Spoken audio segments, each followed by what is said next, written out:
Hola a todos, hoy día vamos a estudiar un poquito acerca de las elipses. Este es un ejemplo de una elipse con ecuación canónica. La ecuación canónica indica de que el centro de la elipse está en el origen, en el 0, 0, aquí.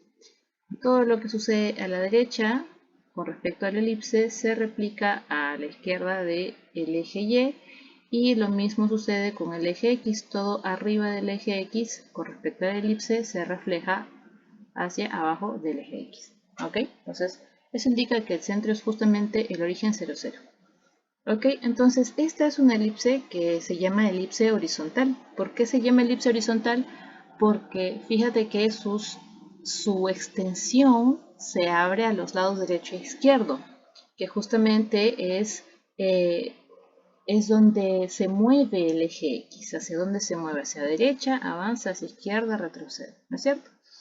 Entonces, justamente por eso se dice que es una elipse horizontal. ¿Ok?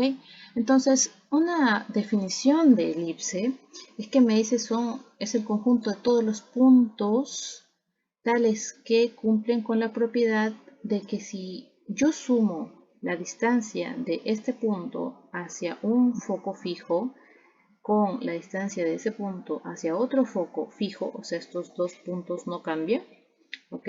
Si yo sumo esas distancias, todos los puntos que me den la misma distancia, el mismo resultado de la suma de esas distancias, bueno, son parte de la elipse. Y miren, acá por ejemplo, si yo sumo 3.4 más 2.6, ¿qué me da? 6.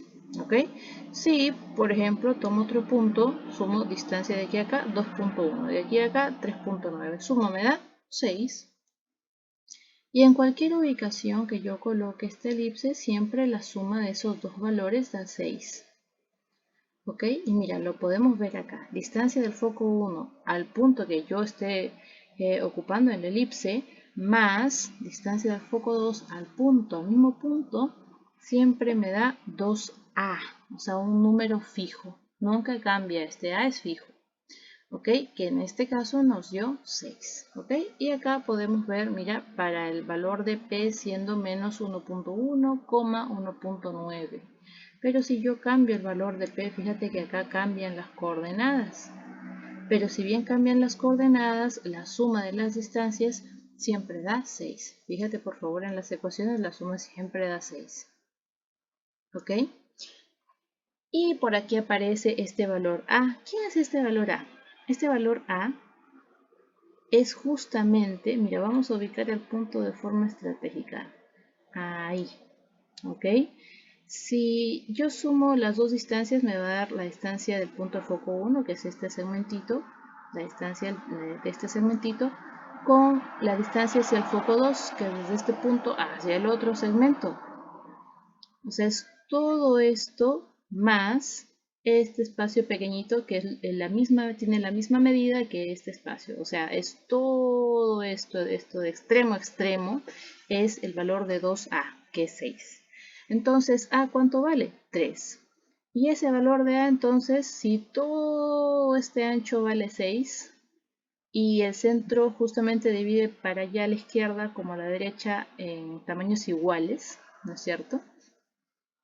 Entonces, significa que desde el 0 hasta este extremo mide 3 y desde 0 hasta el otro extremo también mide 3 unidades. ¿Ok? Entonces, ese valor tiene un nombre, se llama el número 3, la letra A que aparece acá se llama semieje mayor. Mayor porque está en la extensión mayor de la elipse.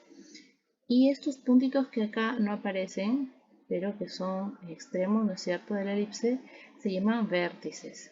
Y también hay otros que se llaman covértices, ¿ok? Que son este extremo superior y este extremo inferior. Aquí y aquí, ¿ok? Se llaman covértices. Y así como la distancia de 0 a cada vértice tiene un nombre que es A, ¿no?, denotado por A, y en este caso vale 3, la distancia del centro hacia cada covértice también tiene una notación en letra que es B, y en este caso vale 2. ¿Ok? Por ahí también con una propiedad geométrica del teorema de Pitágoras podemos calcular que siempre también la distancia del centro a cada foquito es la misma, y se llama semieje focal. ¿Ok? Y esa distancia tiene un nombre C. Y para este ejemplo vale 2.2. La excentricidad es una división de dos de estos valores. ¿Qué me indica la excentricidad? Me indica qué tan lejos está este elipse de ser una circunferencia.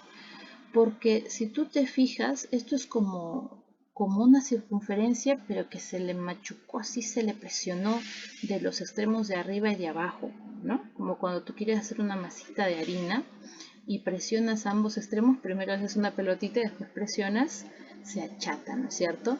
Entonces, eso mide la excentricidad.